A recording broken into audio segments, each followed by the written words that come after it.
another episode of Pause on Point. Today we're going back to the topic of isekai once again. It's a very common topic on our show. It's all the rage these days. All the rage these days. We're covering a video from... There should just be a playlist. There should actually just be a playlist for the isekai videos. Yeah, well, that it would have basically all of our videos. So I think it counts. Well, not the devil's drawings. Yeah. Also, you need a separate one for the Trap Saga. Yeah. You also need one for the Devil's Drawings, because I actually saw that video, and I was, It was pretty funny. So, we're covering a video from a guy called Mundane Matt. I don't know why he would want to have his name associated with Mundane Matt, but that's, it's his choice, I guess. Wait, I thought that was Manime Matt. I don't even know it. It's triggering my dyslexia. I can't fucking read it properly. That's my excuse. So, we're going to be learning about what isekai almost was. And we've got What it could have been. What it could have been.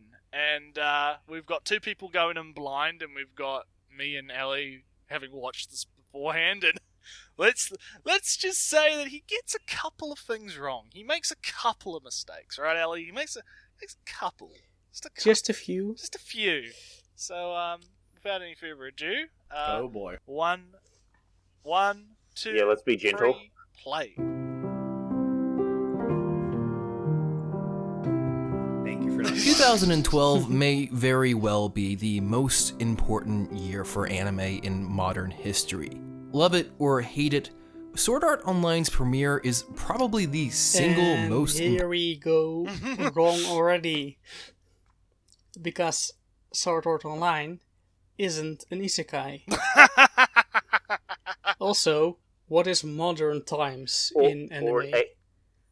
I'm guessing he means the 2010s. Yeah. Because, but modern is like a time thing. Like, for example, when I was 4 years old, I was playing with modern PlayStation consoles and watching modern shows, which people nowadays consider old. Not really, because So modern times often includes the 90s, and that would mean Evangelion is less important than Sword Art Online. Yeah, the issue here is it's kind of relative to what you... he doesn't really, define what he means by modern. Like, is he talking about a specific time frame? Is he talking about... if he had said something like, from 2010 onwards, or something. Or since this show. Since this show, right? But you're right, that SAO, again... not, as we've established in previous episodes, not an isekai. Definitely not an isekai. Also, I guess, just so I'll put my own cards on the table, I'd probably say it would probably be 2009-ish for trends that shaped the good part of the 2010s. There might have been a show in 2009 that started a genre that might have a 5-letter acronym. Right. Let's keep going then. See where else he messes up. Impactful anime to hit the Western market. SAO didn't invent the isekai genre, but it set in stone both the formula and the tropes that would go on to define the genre for the next 7. Okay. Alright, okay. which tropes? Okay, no, hang on. So, I have a problem with his this. first statement is SAO did not invent the isekai genre. But then he goes on to say that SAO defined the isekai genre, which is a bit of an... hang on, also, I think I want to mention... Oxymoron? Like, it's a bit...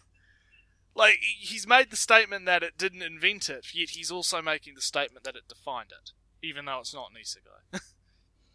Well, technically both could be correct. Like, somebody invented fire but didn't really know you could use it to melt steel and make some big buildings with it. True, but would you consider that to be defining fire? No, not really. Exactly. So I don't know about his statement there, but I'll let Bio go because he's got a point. a point I want to bring up is that like Sword Art Online isn't like the first series where people are trapped into a video game. Like Dot Hack is also another example. I want to bring up. And that's not an isekai. And this is the problem: is he started his premise extremely poorly, right? Because he's first off, he's not. If you wanted to do this right, you would want to start off actually on light novels, wouldn't you? You would want to start off at right. What were the first defining light novel isekais, right? The ones that kind of kick-started the genre. That's where you would actually start, but because he's only thinking about anime, and he's stuck in this, like, vacuum, almost, where he thinks that, okay, well, Sword Art Online was, you know, it was the one that started this trend, even though the isekai as a trend predates SAO's anime, right? Technically. I mean, there's also Digimon. That's also technically an isekai, and there's also other series as well that counts as well. And I feel like either he doesn't know about it or he doesn't want to mention it, which I feel like is just not adding anything. Malice that I can attribute to stupidity. Yeah, I actually feel it's more like ignorance on his part. Yeah, like I think he should have done more digging. I just want to put this out there. If he were to be specifying about, you know, influencing the production side, like the anime production side, like one anime, even if it doesn't establish or define the genre, and especially if that genre existed elsewhere, can still establish a trend of getting certain shows greenlit. Would you say that that Sword Art Online started the trend of isekai shows getting greenlit? Because I think it took off a few years after that. I don't think it started that trend. Yeah, I'm not sure. Well, firstly, I don't think that's what he's getting at. It seems to be that he's more talking about genre tropes rather than production. But I'm pretty sure he goes into this in a little bit where he's talking more about like the tropes within the storytelling, in a sense. But that is a valid point, though, in that I would say that Sword Art Online's popularity probably had some sort of an influence in the, maybe not necessarily just isekai, but the idea of trapped in X making a comeback, right? The idea of, you know, well, it should be not the anime, of course, the light novels, because anime is way, way later into the production cycle. If I have to recall, something like Goblin Slayer, if I'm right, started like in 2011. You know, I can actually look that up quickly, but oh no, Shield Hero. I want to mention sorry, because I was wrong. Shield Hero started started like in. Yeah, Shield Hero. It did start in 2011. I remember when that was getting translated. So using the anime of Sword Art Online as an example for or how isekai boomed, it's just wrong, because it's way, way before it.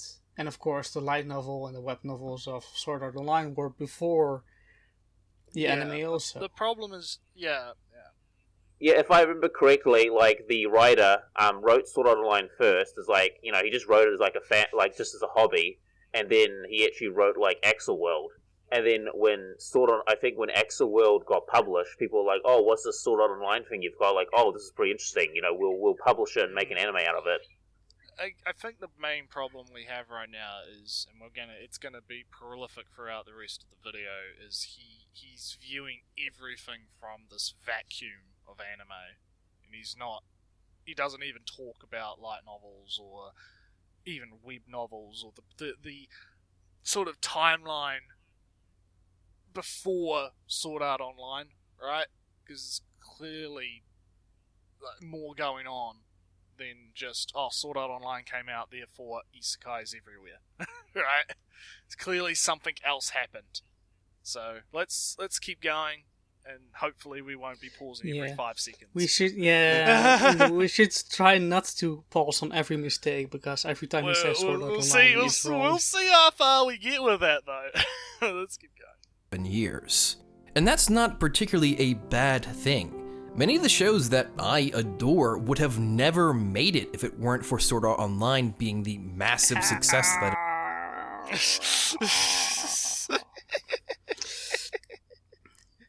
Yep. That is a noise I have never heard you make before. This video might break out. There's never been a man so wrong before. So, yeah. Let's keep going. it was. Today, I want to speculate, particularly on... Alright, I know, but this is my turn, right? Because I mentioned this before we started.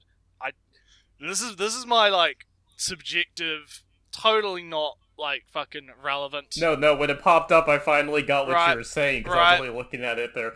That avatar is an aesthetic nightmare. Yeah, I have problems with this, right? And again, it's kind of ad homi-ish, and it's kind of, like, not really super fucking relevant. But, dude, why is your avatar, like, fucking Tumblr, but also anime at the same time? Why? What are you doing? What do you pick? It's the outfit it's like the outfit contrasting with his face. Yeah. I don't know if that was intentional. That's kind of the scary part. It's really weird. It's really fucking weird, and I don't know what's going on with this. It kind of looks like the cartoon equivalent of, like, a mugshot when you get put on the sex offender registry. God. Like, here's the thing, right? Like, I can get the style a little bit, but yeah, I think it's definitely the outfit. Like, it's really weird. Why is his He was influenced by Lucifer's drawings. Wait. Look at his mustache. Why is there a cut, like, in the middle of his lip? I don't know. It's like, it's weird, and it's like, I mean, I don't. Is it a reverse Hitler? Maybe? I don't know. But like I said, my issue is that the style is somewhere in between, like, a Tumblrite type style, and the outfit definitely is what screams Tumblrite to me. And then he's got kind of an anime-ish aesthetic to it, but it's not, like, all the way. Like, it's clearly Western sort of influenced type stuff. It's kind of jarring, right? And that's really all I wanted to say about it. Is I just find the avatar a bit jarring. So. Yeah, we should probably move on, because I could probably go on an hour about why this is wrong. It's just a small thing in the context of the video, but it's like, god damn it, dude. Right.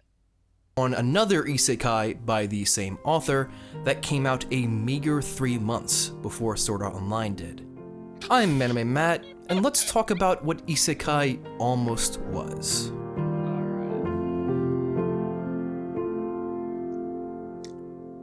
And instead of showing lots of isekai, he shows only one non-isekai. Yeah, Excel World's not an isekai. Excel... Oh my god, is this the direction he's going in? I think I know the direction he's going in, Excel World is not an isekai, though. Again, his premise is... Okay, keep going, because I think I know what his premise is. It's an isekai by Rocky Kawahara. Coming out in 2012, I binged the show a couple months after completion, and honestly, I loved it. But there is no denying that it came quite early in my anime viewing career. So just a few weeks back, I suddenly remembered it for some reason and was wondering how it would hold up. I went into this show with some extremely low expectations, realizing who the writer was, waiting to be bombarded with constant tropes, and just understanding that it was probably going to be nostalgia alone that would power me through this rewatch. Right, and luckily enough... Just a quick primer on this writer's, I forgot the name, career. Yeah, it's Rocky. Yeah. Yeah, he's the Sword Art Online writer, and he wrote Cell World. He competed in a couple of competitions for best writing, best novels in Japan, and it's basically how the big publishers get their writers. Lots of people submit their stories, the best get selected, the people who do very well get an opportunity to get an editor. So on and so forth, yeah. Yeah. So this I'm going to finish up real quick. This writer submitted a couple of Sword Art Online stories. They got good enough, got some small awards, but then he wrote Excel World later, and that got an award. And based on Excel World, Excel World was accepted to be a real light novel. And after that, he got requested to also take his earlier works and also make them novels. So basically, even though Excel World was accepted first, based on his Excel World works, his previous works were also adapted to a light novel. So if you think of it, so if you... Well, yeah, so and I think I want to like, mention is... I know, I'll let you go by after I've made a comment. So if you think about it from the timeline, right? Technically, one could say, like in terms of release timeline, right? Excel World would have been the first, and he probably would have gone back and taken what he learnt from Excel World and applied it to his older works when he rewrote them in a better light novel format. Would that be correct? Yeah, but there is also I found Excel World to be better than Sword Art Online, and that kind of fits, because if you just take your previous work and pass it through an editor and then make it the book, well, Excel World was made after experience and criticisms from his previous competitions. Right. All right. Bye. I'll let you go now.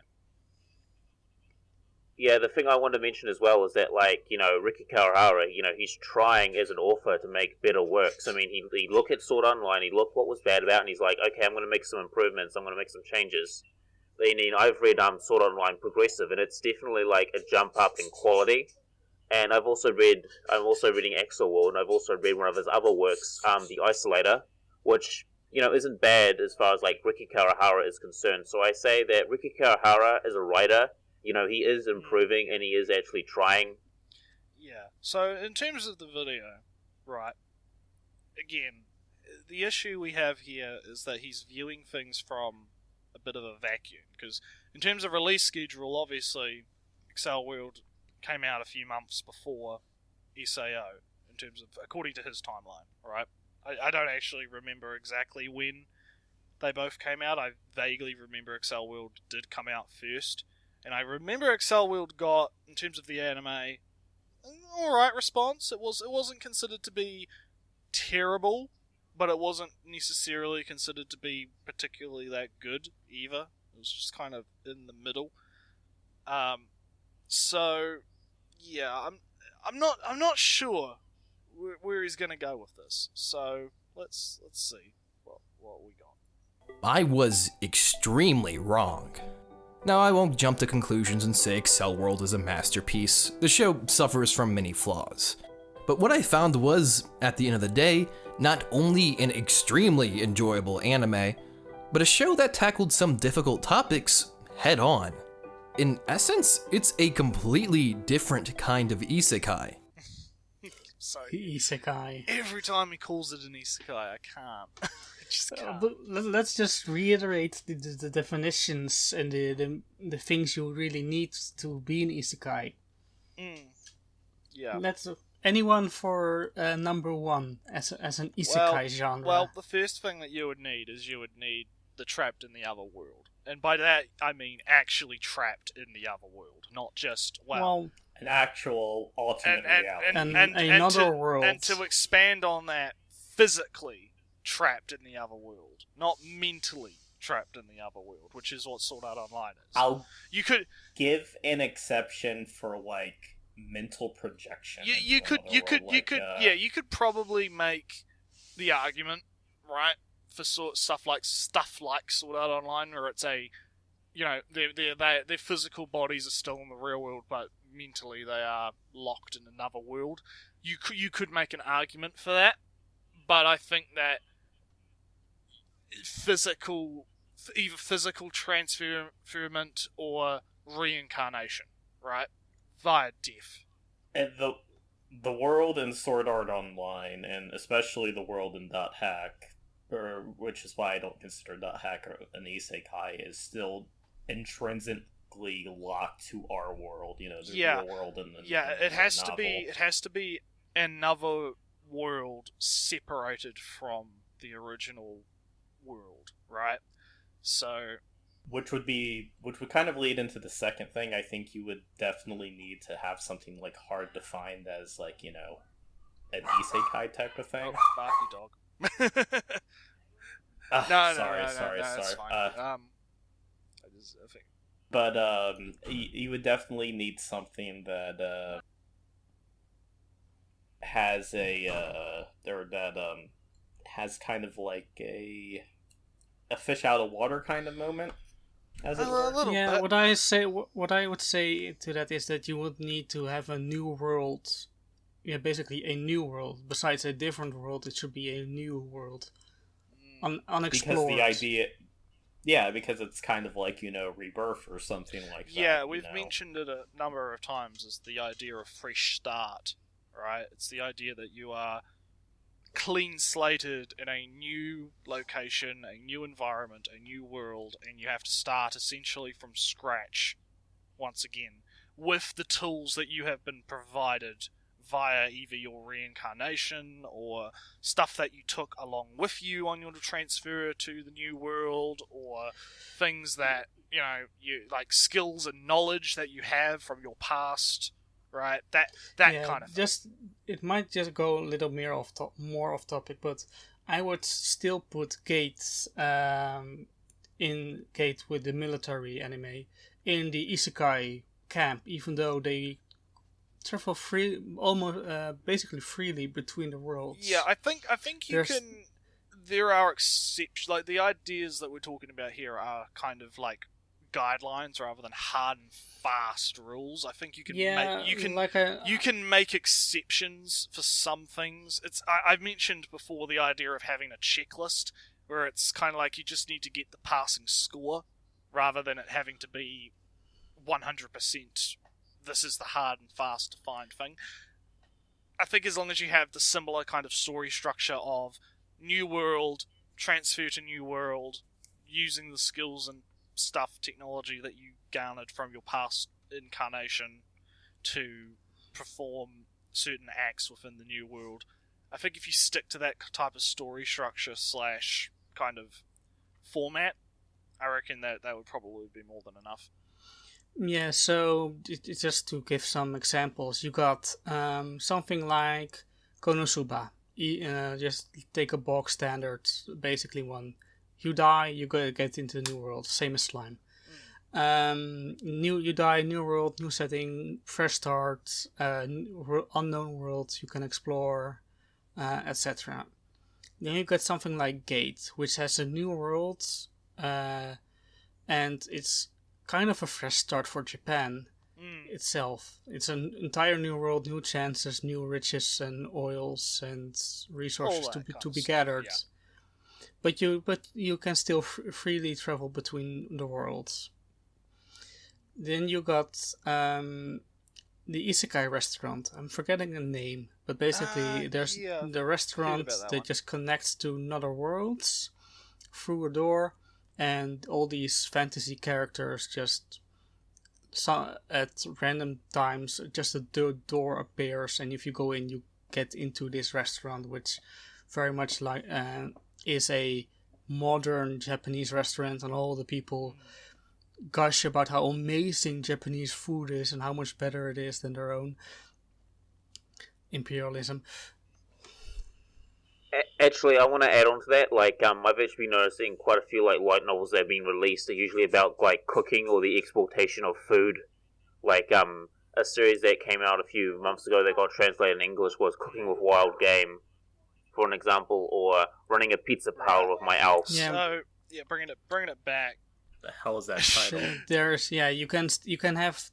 You don't need every bit. You can even have freely traveling between the worlds, not even being stuck in another world. It just, get those, enough of those the kind things. Of cap. If I could cap this off, this point off, Sure. I have a genuine problem with the idea of a VR game being a part of the isekai genre, because then you're including things like, if you ever watched the movie Existence by what was it? Well, I haven't seen directed. Well, no, like it was by the director of Videodrome, The Fly, but it was in the late 90s, but it's literally about, being inside of a VR game. And spoilers for a movie that came out in 1998, the twist at the end was that the VR game that they were in at the beginning was inside of another VR game. Oh no. Right. Yeah, and then you would also include things like The Matrix. It sounds very 90s. Like, they're similar, but, like, they're not the same. Yeah. So, like, I have a hard time. Like, I would actually consider it more akin to Cyberpunk, kind of. But you're back to the video. I feel like, again, Excel World isn't an isekai. Excel World isn't an isekai, and I think that Absolutely if you isn't. wanted to make a video about Excel World, you probably could have just made a video about Excel World. You didn't need to kind of try and fit he's trying to fit the circle into the square, right? But Neritsu, that's just too simple. He needs to overcomplicate things. Let's keep going. The director's name was David Cronenberg. Right. Let's keep going. So before I talk further about Excel World, I want to establish some of the major themes that Sword Art Online embedded in the isekai genre. To put it as simply, Sword Art Online embedded these themes. Oh no, he's straight up just talking about the genre in general, so it's not even just the anime for only the anime for. But this is the problem: is he's not. Like, if he was talking about it from, like, an anime-only perspective and he'd said that would have been a problem, but he doesn't. And he clearly is. Yeah, I can list, like, 10 anime from the 90s that are basically don't. isekai. Do you want me to bring up the list? It takes too much time. But, like, this is the thing, right, is he's again, I've repeated myself a few times now, but he's viewing everything from this vacuum of anime, and he's not, like, thinking about, oh, well... So his claim is Sword Art Online injected themes into the isekai genre, right?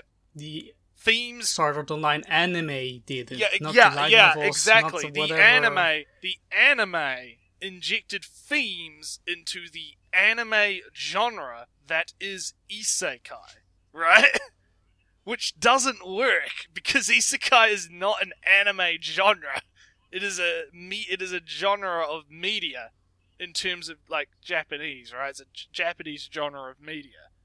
And you can't make statements like this. I'm sorry. It doesn't work like that. Right. Has anyone else got anything to say about that, or? No. Alright, let's keep going. as humanly possible, escapism fantasy. Name an isekai anime in the past 7 years where the other world is not a fantasy setting, the protagonist isn't given some unfair advantage, and also there are some consequences in the other world that directly... Alright, Power, yeah. Digimon Adventure. And also, again, he thinks that it's a vacuum. It's killing me. Yeah, so... Let's take Subaru. I'm copying this from somebody else. Subaru is basically powerless in the isekai world. Just constantly dying and being brought back to life a few hours or days before the event isn't really a ground superpower to have. He isn't strong. He doesn't really have magic or whatever. So he isn't overpowered.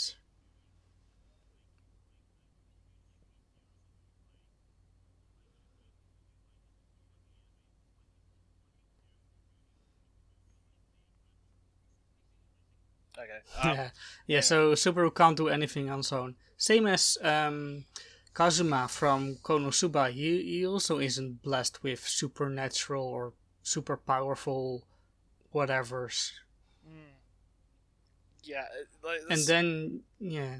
like here's And then the you thing. have Overlord. Yeah, Oh, yeah, you yeah, go first. yeah, but here's the thing, right? It's true that a lot of isekai stories take place in a fantasy setting. That's not a inaccurate thing to say, right? Because a lot of them do. His problem. Well, Sword Art Online isn't fantasy. Yeah, that's the first problem. That's the first problem with his thesis. The second problem is that Sword Art Online did not inject these things into the genre. Even in terms of, like, the anime, like, it did not inject these things into the genre. These things existed way before Sword Art Online. Like, way beforehand. So I think that he's... man. Just come on, dude. Yeah, let's keep going. Affects the real world in some way. I mean, it's nearly impossible. Wait, you could debate.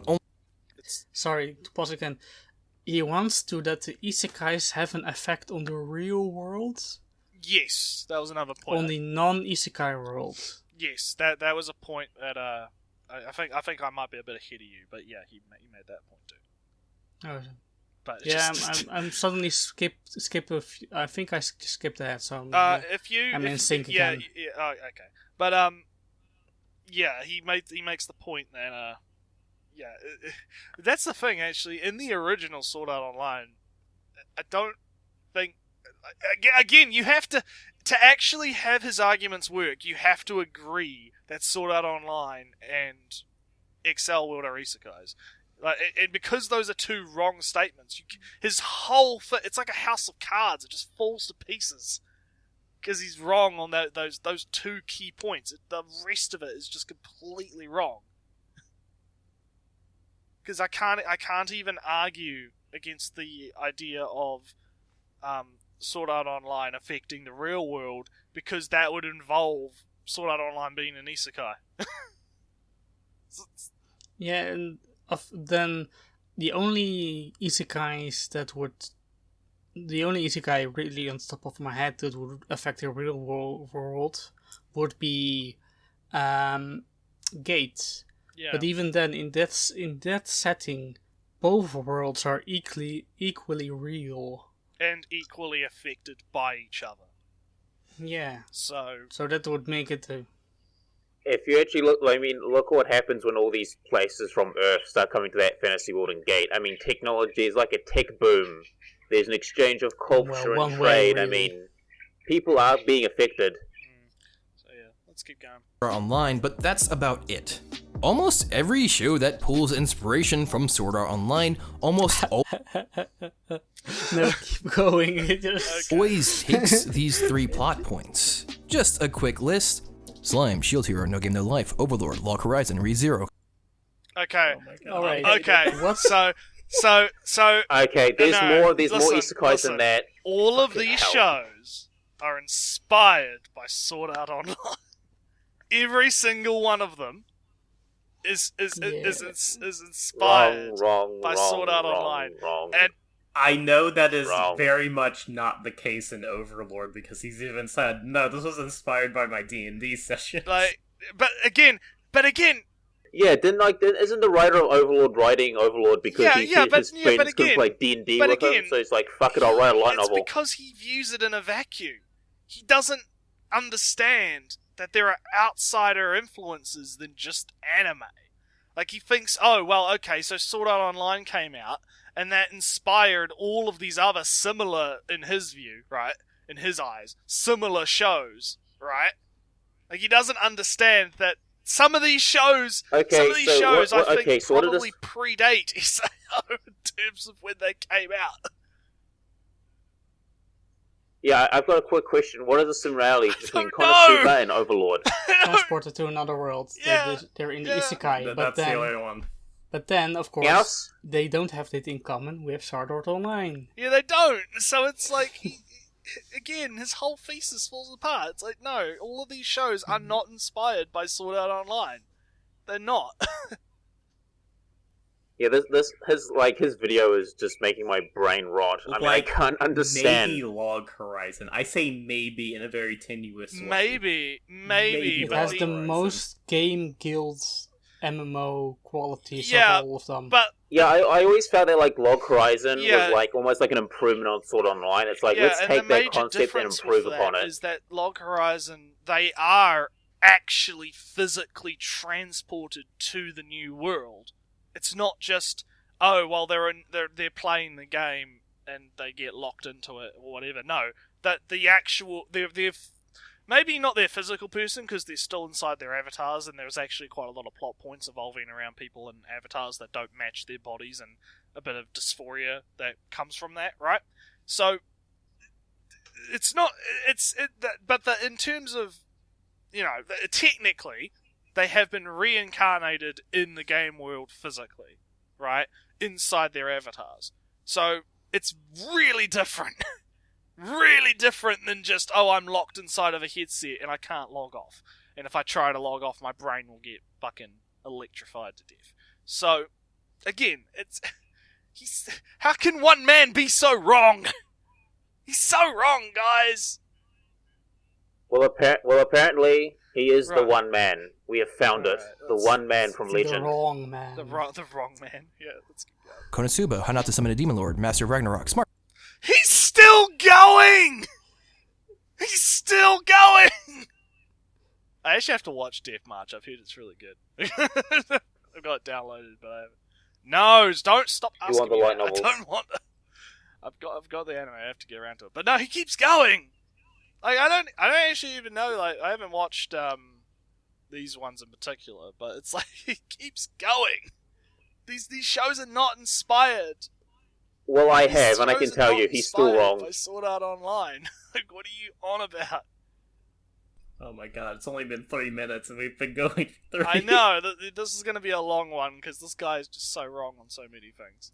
Smartphone, Death March to a Parallel World. Yeah, look, I think you get the point. So, that's what I want to talk about today. Instead of SAO... Okay, here's another thing that's annoying the shit out of me about his avatar, is he's doing this thing where as he talks, the avatar's like bobbing up and down to kind of, indicate that he's talking. That doesn't... It's kind of annoying. Like, I get what he's going for with that, but I would rather have it be, kind of like, I know Necro has his avatar where it kind of, like, it changes expressions based on, like, how, like, his mannerisms and how he's talking. I feel that's a lot better than just bobbing up and down. And he is changing the avatar. He is changing the avatar a little bit as he's changing expressions.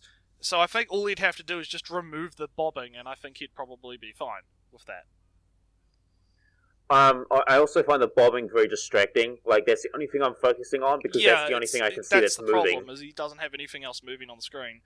So, yeah, I would recommend... It's a very bland image here. Yeah, his background's a bit, bland. Like, I'm not too worried about the background, because he's trying to... Like, it's the foreground elements that he's focusing on, so I'm not super worried about the background. I would have preferred something a bit more interesting. Like, I would say that you could go with, like, maybe a pretty landscape or something. Maybe a blurred landscape. That would be pretty good. Not just like a white paper background. But, again...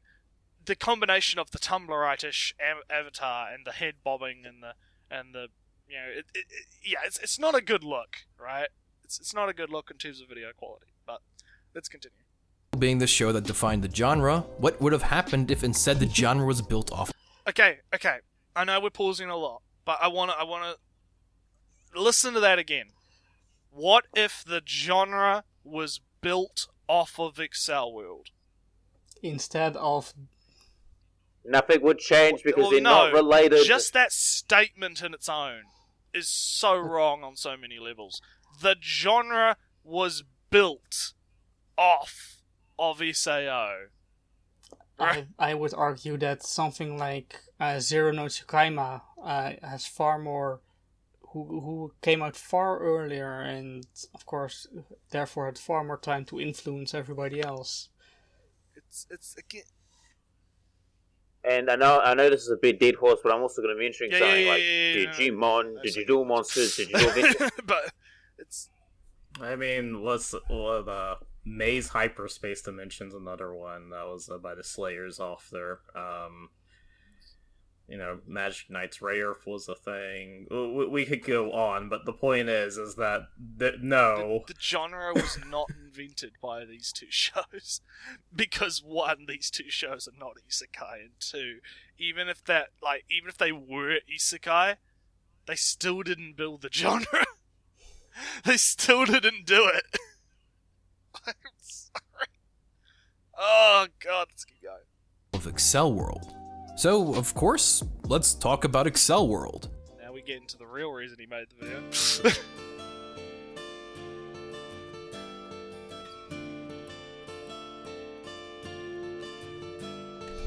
So a quick synopsis of Accel World. The show stars who lives in the future.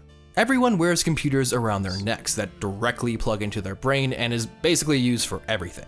Haru is brought into the accelerated world by a mysterious senpai. It's a VR fighting game that greatly slows down time and can be used as a way to get an edge on anyone who doesn't have the same powers. The first major difference is our protagonist Haru. When we first meet, not another world. Yeah. It's not another world. It's augmented reality, according to what I'm and then not in the VR world, but VR world. VR. Yeah, this is the equivalent of saying that, The Matrix and Shadowrun is an isekai. Yeah, now I haven't watched Accel World. Again, I'm only going off what I've heard about it, but from what I have heard about liked it. Yeah, from what I... From, you should. Yeah, I liked it. It's basically just virtual reality. It's like, let's make avatars and fight this. Let's beat the crap out of each other. I haven't really heard anything super negative. Like, again, I mentioned it before, but the general consensus that I've seen is that it's okay. It's not terrible. It's not amazing. I would have rated higher than that, but that's me. Yeah, like that. But again, that's just the general consensus that I saw at the time when this was airing, because this was airing what. The animation's actually really good because it's by I believe Sunrise did Accel World, and a lot of the animators from that worked on the Gundam Unicorn OVAs. The character designs are quite decent as well, so I'll give it that. But yeah, let's keep going. He is a complete loser. He is constantly bullied. He has some serious issues with the way he perceives himself, and his only two friends are now dating and hates the thought that he's basically always the third wheel. It's depressing. He has no drive, and he's constantly using VR games to escape all of his real... Stop. The two childhood friends aren't actually dating, they're just friends. Oh, I didn't know that, but yeah. Again, he's wrong about something. What a surprise. World problems. Even when this mysterious senpai reaches her hand out to him, he fights back at first, assuming it's some sort of elaborate prank. He's a heavily flawed protagonist, misunderstanding situations not for a lack of knowledge or conveniently left out bits of information, but because he hates himself so much it blurs his vision, or he inherently distrusts anyone who's not his two childhood friends. Accel World changes Haru for the better. It challenges his character in some extremely clever ways. In Accel World, you don't get a choice when building your avatar. Your avatar and movesets are formed by your subconscious. It takes your fears, your hopes, and of course... One quick. So, you see two avatars of Haru. One being the pig and one being a metal dude with a green face. The green face metal dude is the one he can't pick. He can't pick his pig avatar.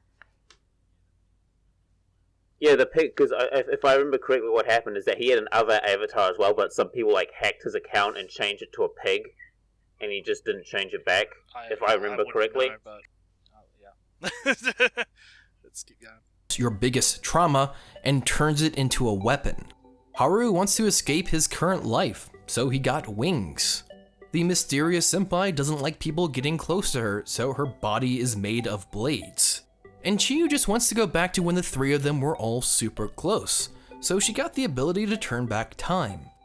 But what's amazing about Accel World is how it challenges these characters to change. In order to get stronger in this world, you must learn to conquer your biggest fears. In order for Haru to win fights, he's often forced to take enemies head on. Literally, one of his biggest finisher moves is a headbutt. This is all despite the fact that he is the only character in the game who could quite literally just fly away. Yet the game forces Haru to charge into combat. This is the same for just about every character. Each one must take on their mental scars and grow from them. The Incarnate system builds on this idea even further. Instead of just being a generic power-up through willpower, it derives its strength by intentionally overexposing yourself to your biggest fears. Haru is only able to learn how to use the Incarnate system after his wings have been forcefully ripped from him. He has them stolen with almost... Pause. So, basically, this is kind of boring. The issue here is that he's just talking about Excel World. He's not. And how he likes and the how he plot points. how he likes the plot points and how he likes. Why didn't he just make a video about That's what I don't Excel World? understand. Yeah, a thing I also want to mention is that like the Incarnate system isn't about willpower; it's about imagination. It's like bringing your imagination to life in the virtual reality. That's what the Incarnate system is. If you can think it, you can do it. Is if you wanted to make a video about why I like Excel World, like remembering Excel World, you know, like I could think of like a million different titles, and then just cut like the first maybe 2 minutes out where he talks about Isekai. 3 or 4, right? Cut the first 3 or 4 minutes out where he talks about Isekai, and then just go straight into talking about Excel World. And then he would actually probably have an okay... Because, yeah, this is boring, but I can see how somebody that might want to, like, remember Excel World or liked Excel World would get value from this kind of analysis. But the problem is, he's supposed to be... He's supposed to be telling me... Yeah. Well, hang on, but he's supposed to be telling me how all of this would have changed the Isekai genre.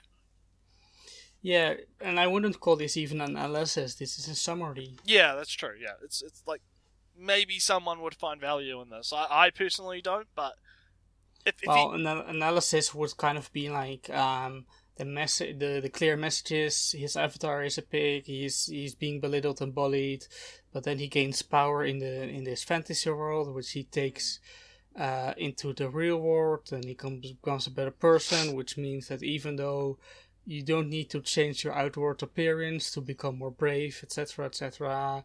Done. Analysis, character development. Such and such and such and such.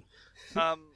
So yeah, that's my current issue. Is just he should have just made a video about how he liked Excel World and why he liked it.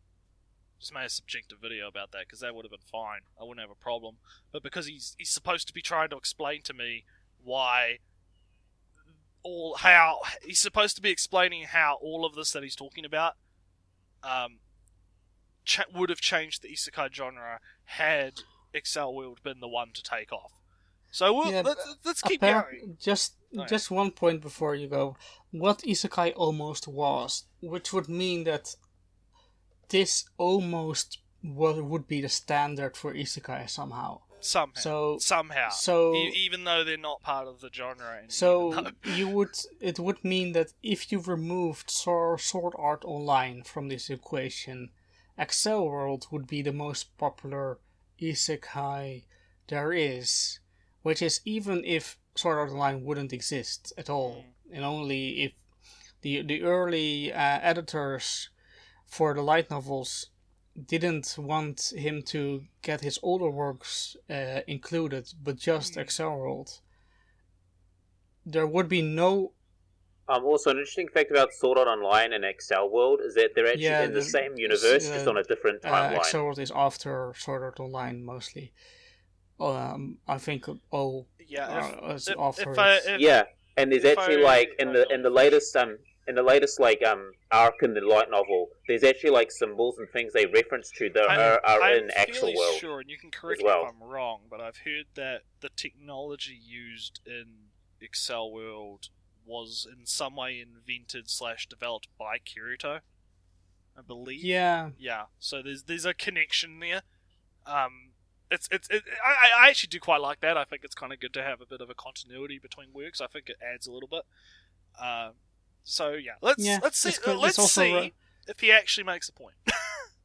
Yeah, I wanted to finish my Oh, point. no, you finish it. Don't worry.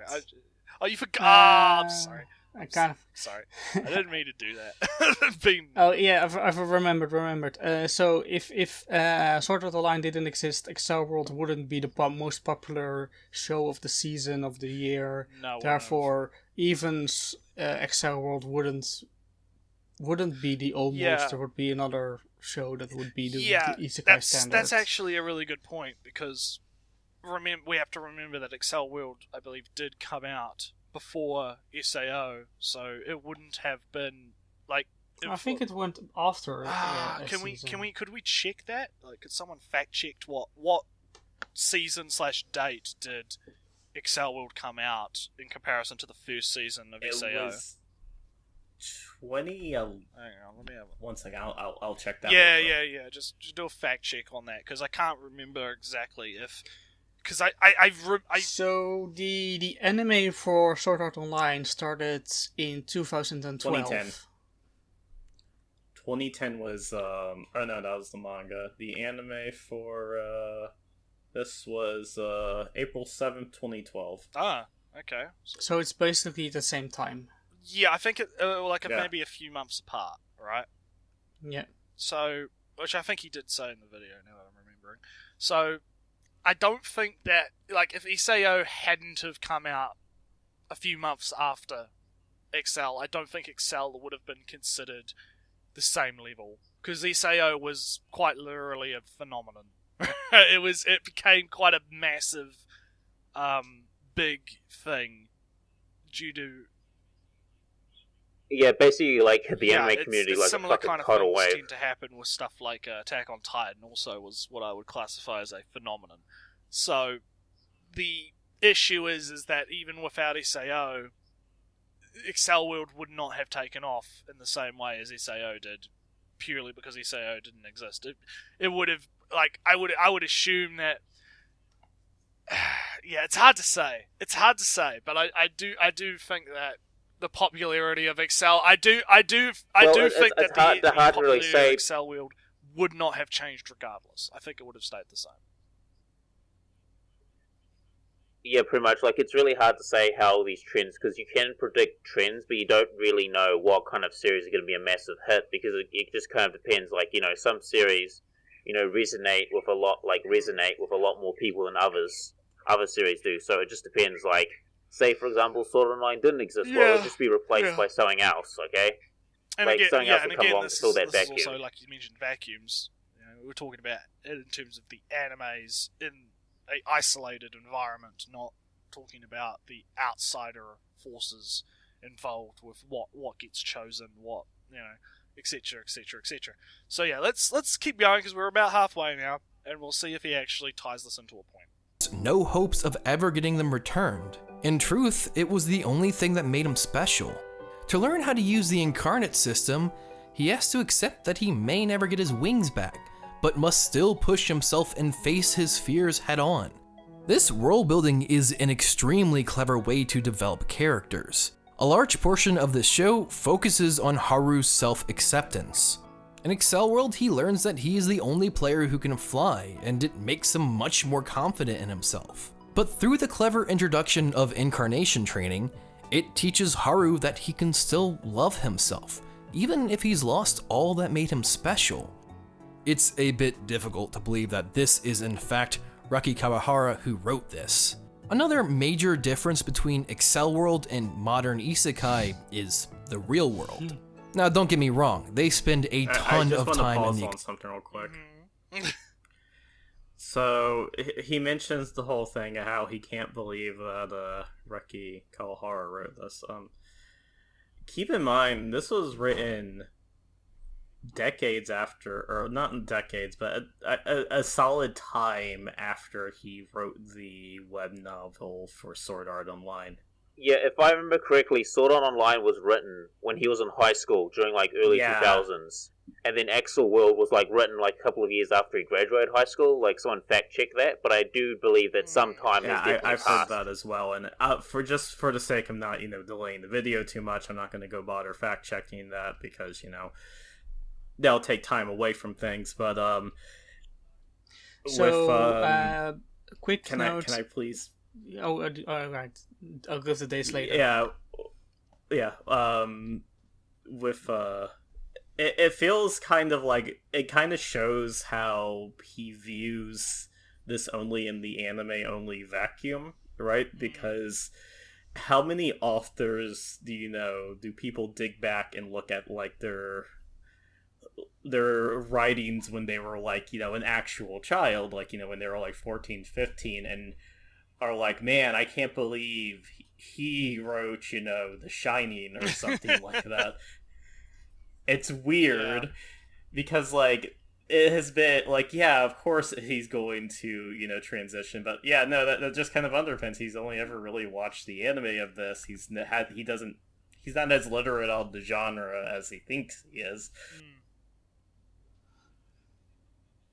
And I feel that comes down to ignorance, because if, say, for example, he actually read the line, like, if he say he read Sword Online Progressive, he read, like, Exoworld, and he read, like, The Isolator, I mean, there is a definite jump in quality. Like, I'm not saying that these series are masterpieces, but there is a definitely jump in quality. Like, you can see that there's progression. As the writer becomes more experienced in their work. Yeah. And writing is a skill, not a talent. And hey, Riki Kawahara, like, even if I say I think that Sword Online is bad, I'll give him a pat on the back for trying to improve, because, that's a lot more effort than other people put into it. I do have one of the Progressive books. I think I have the first volume, because I got it in the Loot Crate once. I haven't gotten around to reading it, but from what I understand, isn't Progressive kind of like a remake, almost, of Isao from a different perspective? Yeah, it's a remake, and also filling in the gaps. Like, because in the original Sword Online, they, like, skipped so much content, so the writer's like, well, how about this? I'm gonna fill it up, like, basically fill in the gaps and improve upon it as well. So, but he wrote the first novel of Sword Art Online in its original form in 2001, and in 2008, he wrote Exoworld. So that's at least 7 years. Yeah, and in 2009, he wrote... So I remember that the first novel of Sword Art Online was basically a collection of stories, a couple of chapters. Right. Vignettes, you might even call them. And he bundled them together and made a story that connected them all as in 2009. Right. Okay. Well, that kind of puts it into a bit of perspective then. So yeah, let's keep going. Accelerated world. But often situations that occur in the real world affect the accelerated world, and vice versa. In other words, there are actual consequences for their decisions. Many of the arcs start by other players hunting down our protagonists in the real world and forcing him into different kinds of situations. Sometimes the characters merely want his help, but other times they use real-world blackmail to get what they want in the accelerated. Now, I vaguely remember this, because I vaguely remember there were a lot of people mad about this character. I don't quite remember the context, but I just vaguely... he's a one-dimensional psychopath. I vaguely remember that there was, like, because this is, 2012, wasn't it? Like, it was... This is also, like, episode 10, end of the season. Yeah, like, no, well, this was, like... Yeah, it was like 2012, so this was kind of almost predating a lot of the, moral outrages that we currently see now in terms of the internet. Like, back then it was quite a lot less morally charged. But I do quite remember there was a few people... I don't have it. I just find this character... Like, I just found this guy's character very one-dimensional and boring. I'm not talking about that. I'm talking about, I remember boring. There were a lot of people that were like, oh, how could this character do this? Oh, it's so evil. Oh, he's such an asshole. Oh, like that kind of thing. I think that was the point of his character. True, but yeah. Just a little factoid that I wanted to interject there, because I vaguely remember this bit. World. The two worlds are heavily connected, and as the characters develop in the accelerated world, they change in the real world as well. Taku at first is this cool-headed, slick person who always knows exactly what to say to Haru and Chiyu. But as he develops in the accelerated world, he learns to drop his little act and actually depend on his friends. Acceleworld was a much more personal story than I had expected. All of the characters have these deep character arcs and have to face their problems in order to grow stronger. For a show about another world, it's extremely well grounded in their reality. All of this on top of the... It's almost like it's not about the other world. It's almost like it's almost not like it's a an different. isekai. It's almost like it's a different kind of story. It's almost like a coming-of-age story, almost. You know, developing and learning how to deal with the harshness of life and turning the strength. It's almost like a doesn't sound coming-of-age like story. a story of rebirth. It's like more of a story of acceptance.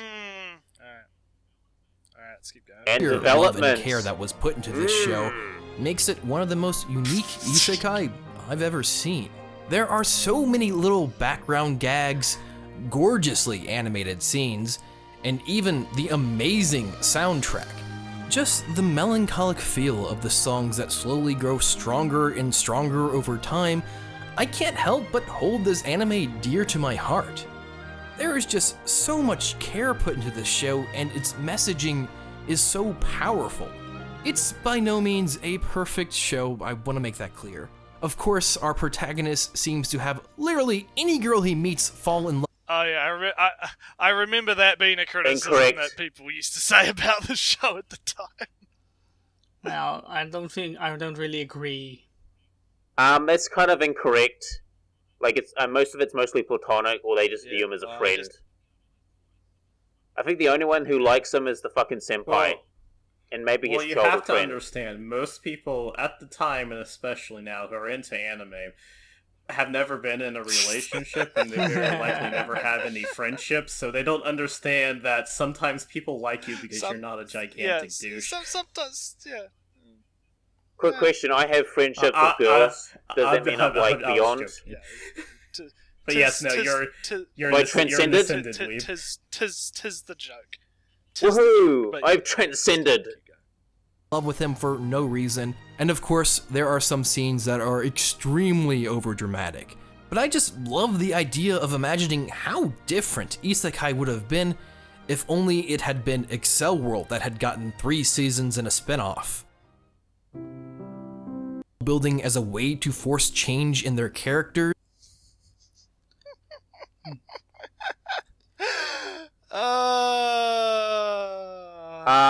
Where do I want to who wants to start? Like, if he's read the novel Overlord does. Sorry, could you, for the sake of the people watching, could you go back just a bit, because I missed the bit on Overlord. Okay, it skipped for me. Hang on. Yeah, there's also a song I want to bring up as well. As a play. Only it had been Acceleworld that had gotten 3 seasons and a spin-off. Would modern isekai use their world building as a way to force change in their characters? Maybe. Yes. yes, they would, because Overlord was created independently from Isao. So yes, it would. Yeah, a thing I also want to bring up is that world building is just fleshing out your setting and stuff. It doesn't exactly mean that characters will change. Like, unless something happens there. Like, unless, say, for example, like, characters go to this town and they go through, like, this life-changing thing. It's like, in there, that would make sense. Weird how that... Because, again, I hate repeating myself, but it's this fucking vacuum idea that he's got, right? Where he thinks that all of these anime are in some way... It's like that a fucking... like, corkboard with the red strings and shit, right? Like, SAO's connected to Overlord, which is connected to Log Horizon, that's connected to Sword Art, which is connected, like, it's really fucking weird. It's like a fucking conspiracy theory thing. It's like everything's connected. Like, this is connected. Like, Riki Kawahara had lunch at this cafe. Family tree, and then they it's like, no, that's not how that works. They were made independent of SAO. So yes, of course, Overlord. I mean, they could have been Overlord inspired. Still have it be the same, because Overlord was created independently from SAO. Yes, you could have shows. Yeah, yes, you I can mean, have shows that are inspired by SAO, and then you could draw that clear connection. But Overlord is not inspired by SAO, so you can't. It's inspired by Dungeons and Dragons. Exactly. So it's Sugoi Oinsama. What is he talking about? You know, I've just lost track of what the hell he's talking about. I'm just going with emotions because I just his IQ power levels just. They'd make the world affect them mentally, forcing them to do horrible things in that world and have to return back to the regular world and deal with the mental scars of what they had to do. Maybe it would be less about a simple power fantasy and more about improving yourself in the real world. Maybe isekai would be much more grounded in the real world, instead of simple escapism to another world with almost no chances of ever returning. Maybe I think he's kind of missing the points of isekai. Then it wouldn't be an isekai. It would be a different genre. He's so close. He's so fucking close. He just doesn't see it. It's like someone's dangling the carrot in front of him. Like, he's almost getting. He's like, because what he's describing is what isekai actually is. It's like the point isn't. Yeah, the point. Come on, you can do it. You nearly see it. Right Come on, in front of you, can do it. And you'll like it's fucking meme image of fucking the Gundam shooting the fucking shot over someone's head. It's like oh, cool robot. Oh, it's fucking other bullshit, right? Like it's fucking. He just doesn't see it. Right. Like okay, it's like he's like one more IQ point, and he would evolve from like Sargon to like I don't know, some other person on Skeptic YouTube that actually has valid points about things and doesn't just yell at the news. Like, oh god, right, let's keep going. it's a place they visit often and have to deal with the consequences of what they did in the other world in the real world. Possibly, can we just see something less fantasy-ridden? Fantasy almost always means going to the past and having an unfair intelligence advantage. Even if that's not the case, maybe have shows where the character doesn't start with an inherent advantage over everyone, and maybe everyone is on equal grounds. Maybe isekai would focus. See, again, and the point before, he says shows, right? He says shows. Maybe shows should be this, which goes back to my thesis that he doesn't understand where anime fucking comes from most of the time. It comes from Japan, the land of degenerates. degenerates. Most of the time, because original anime is actually kind of getting rare at the moment. It's not something that actually happens a whole lot, right? Yeah, I was actually having this discussion with a buddy of mine. We were talking about like how anime back in the day was more focused on being like original and being more entertaining, other than just like trying to pimp out some light novel or manga. And here's the thing: he does kind of have somewhat of a point. I would also agree that it would be nice to maybe have an isekai where maybe you got transported to less of a medieval fantasy. Maybe it was a steampunk fantasy, or maybe it was, there probably is. And that's the thing. That's the thing, right, Bio? There probably fucking is. It's just not an anime yet. No, there actually is. I think let me just find it. I think I've seen it. I think it's called. It's like steampunk. That's what I mean, right? There probably is. It's just not an anime yet. So in this guy's head, it doesn't exist. So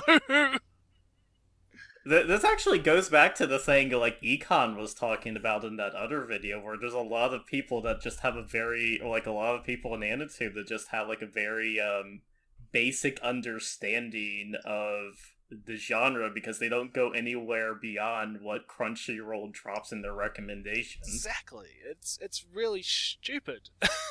Because like I said, I wouldn't mind like having some isekai that were more, maybe tech based. Maybe you went to a cyberpunk fantasy world or something, right? Because it could. Yeah, I've also heard of that as well. Let me see if I can find it. It's still fantasy. Like you're not gonna isekai yourself into another world that's exactly the same as the one that you got isekai'd from. Exactly. Well, that'd be fucking boring. It's like me being isekai to an alternate version of New Zealand. Yeah, like you're not. Like, where's the adventure? You're not gonna get isekai'd to fucking. It's like saying, oh well, I got isekai'd from fucking Australia to France or something, right? Like that's not really isekai, right? Like it doesn't make a lot of sense. That's Quantum Leap. That's just Quantum Leap. Exactly. So. Whereas I would love to give him the point of, maybe we could. I'd like to see some stories which were based in something that's not medieval fantasy or D&D style fantasy type, elves and shit, right? As much as I'd love to give him that point, it's stupid because he's not focusing on the fact that those stories probably do exist out there, and he probably could go out and find them. He's so focused on anime and not the fact that you could go out and read something. Alright, let's keep going. We're almost done. Focus much more on the development of the characters in the show instead of the world building itself. Or just have them coincide. Is it too much to ask for some genuine care to be put into these anime? Instead of reusing the same recycled tropes over and over to the point where the characters just mindlessly accept that they are in another world for potentially the... Yeah, his use of words is very telling. From what he's saying too, when he says genuine care, like, it seems like he's only ever thinking about the storytelling. Like, I'm not going to go into some Sakuga fag, kind of spiel here, because, those people also have the problem of viewing anime production in a very specific kind of vacuum, but... The colors are pretty, the colors are pretty, the colors are pretty. It's just, He's only approaching this from the storytelling avenue, but he also doesn't really have a good grasp on the literary canon, as it were, of the subject he's talking about. Yeah. Anybody who wasn't at least the anybody who wasn't the guy who kind of the level 30 in Anime Mafia, not level 1, would probably give this person credit. Sorry to bring back dead memes. Because here's the thing, right? I don't claim to be some type of super expert. I don't actually read a whole lot of shit, and I don't actually watch a whole lot of shit, if I'm being perfectly honest. I pick what I like the look of from a season, and I just watch it.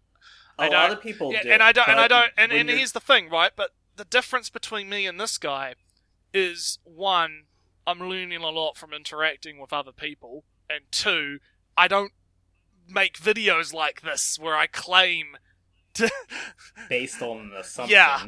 Because especially when you're doing a video like this, like, okay, you don't have to do this. There is no law saying you should do this, but as a personal standard, you should do more than basic level research. You should actually... Yeah. Put more effort into it. If I was going to make a video titled What Isekai Was, the first thing I would do is I would actually research what Isekai is. What is it? It's a genre, right? That's in Japan, based primarily off light novels and web novels. Alright, time to do some research into those novels, right? And you would start from point A, which, the start of the genre, and go, right, what started the genre? What stories would be classified as the first to be called the genre? And then you could start going, right, well, what if this one was more popular than this one? Or what if this trope was more popular, and swap things around? And you could probably formulate a decent video out of that idea. But because he's so narrow-minded and so fixated on this idea of anime, and also the fact that through this entire video, I would say, 95% of it has just been talking about what he liked in Excel World and not actually making the point of how Excel World would have changed. Because even now, he's just bringing up kind of vague sort of, what if Isekai was in not fantasy world, and what if an Isekai was more focused on the characters and not the world? But, he's not actually telling me how, if his, whole thesis wasn't bullshit, right? He's not explaining to me how, if Excel World was as popular as SAO was, how that would have changed the landscape of what we believe isekai to be. That's the issue. Yeah, I think the one problem I have problem with this video is that he's using a thing called, I like to call weasel words. He isn't really defining anything. He's just being very vague, and anyone. It's almost like he's making you do the thinking. It's just like, oh yeah, I'm going to say something really vague, and you have to fill in the gaps because that's what you're going to do naturally. So I also just want to point this out here. I think this video would have been better served if it was a comparison on how Rekihara might have improved. Again, this would have required him to actually, be cognizant of the fact that there was a significant time period. Yeah. But he could have used this as a good comparison between what he thought Cell World accomplished over Sword Art Online. The problem with this is that this has nothing to do with what Isekai almost was. He just wanted to make a comparison video about a Cell World and Sword Art. It's not even a comparison video, because he doesn't really... Or even a review of Cell World. Also, imagine if you don't know anything about anime. Like, this video isn't even informative. It's just a bunch of vague statements. It's giving you misinformation. Like, it's how... also, like... Again, it's just him summarizing Excel World. That's all it is. And this is why you should be doing research on shit like this when you're trying to make these type of claims. Like, when I originally got into anime, I just... Yeah, that's fine. But it's also why you should be doing research on stuff like this, because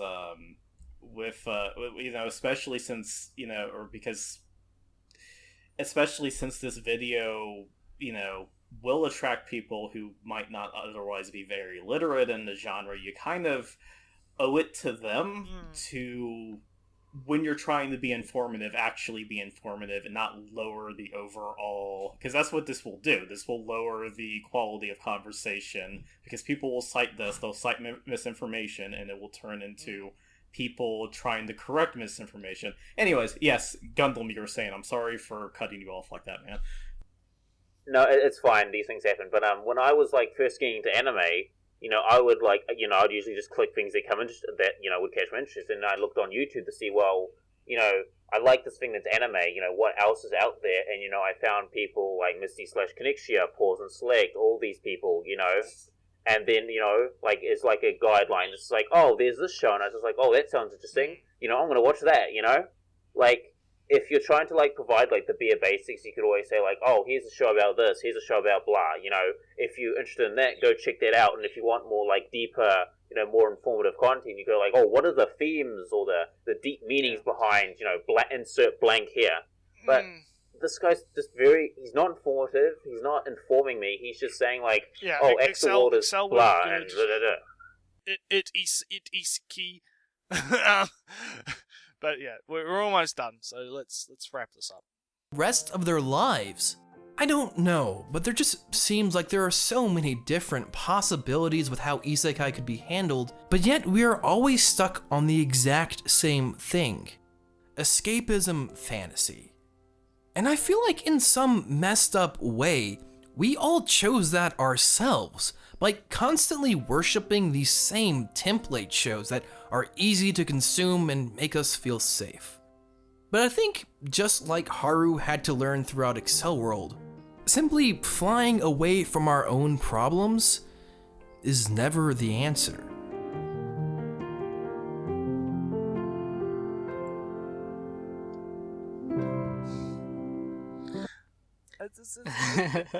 It's weird, because some of this video editing is not actually that bad. He clearly knows how to edit. He's got...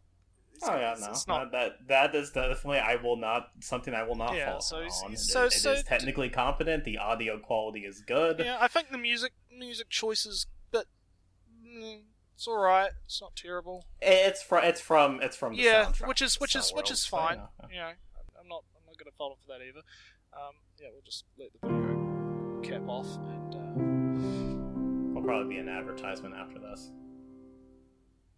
Thank you guys so much for watching. I'm obviously extreme. So he's going to talk about shit.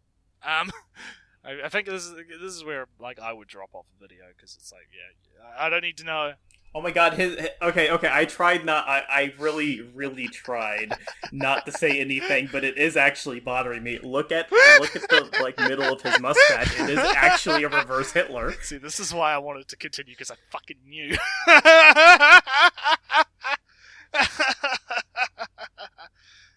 Shave, man, come on. God. I mean, like, I'm pretty scruffy, but I don't, I try to keep shit uniform.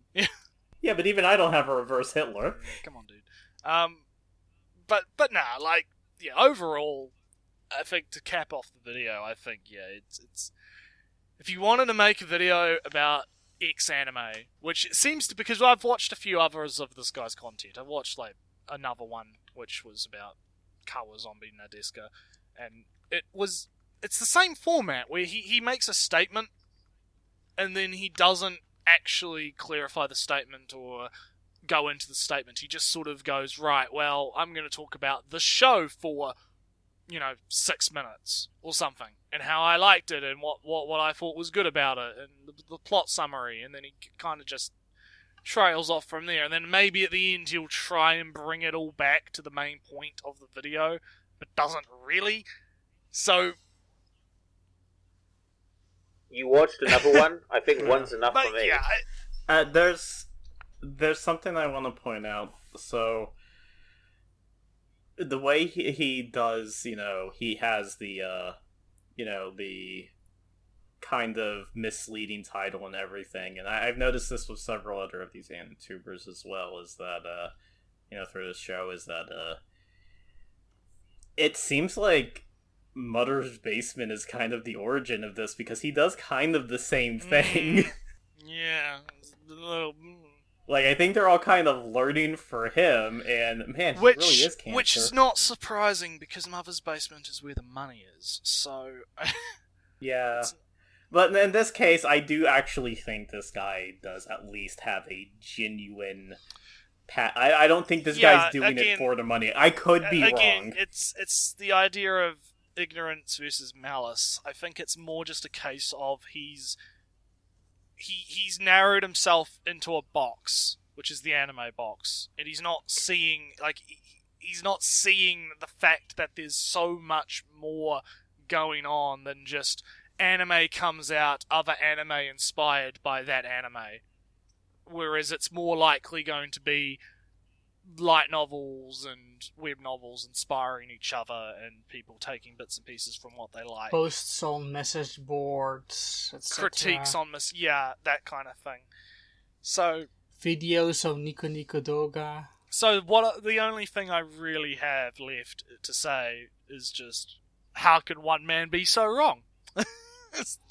Yeah, just a quick recap. He started off by saying that shows that aren't isekai are isekai, where gay interfaces of status and maps and inventory are almost always visible to the, or almost accessible to, always accessible to the protagonist. Because in Sword Art Online you have it, and in Excel World you also have an interface that you can access, and then it's not for inventory but for your emails and whatever. Right. Pictures. And that happens also in stuff like Shield Hero, and I believe in Death March it happens. Overlord has it very only in one specific spot. Log Horizon has it prominently. That's all on the top of my head. But anyway, a bunch have clear inventory and management and all that kind of fancy stuff. Levels, XP. Those kind of systems. And if you think video game interfaces are a aspect of isekai, then all stuff like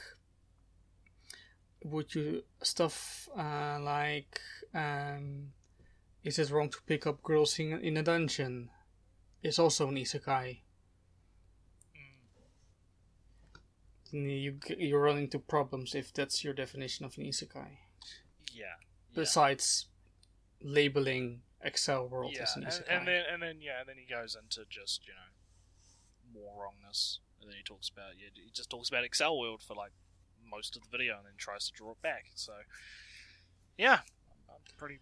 It's far more likely that video games as a whole are far more of an influence than one anime that is very video gamey. That's a good point. Also the influences of tabletop as well. Clearly, there's influences there in terms of tabletop shows. And Dragon Quest, whatever popular with RPG. With Overlord 2, it's actually kind of interesting because I think I should at least mention this for the MMO aspect. Apparently, he was one of the few Japanese people that were on the first either the Cataclysm or Classic English or US servers for World of Warcraft. Like, he's actually kind of old school in how far back he's played MMOs. Oh boy. I know with Log Horizon, he played EverQuest 1 and 2. Yeah, it's clear influences. So yeah, I guess if there's nothing else to... Yeah, I mean, Japan is pretty big into, like, tabletop RPGs and stuff, like, surprisingly. No, not exactly like Western ones.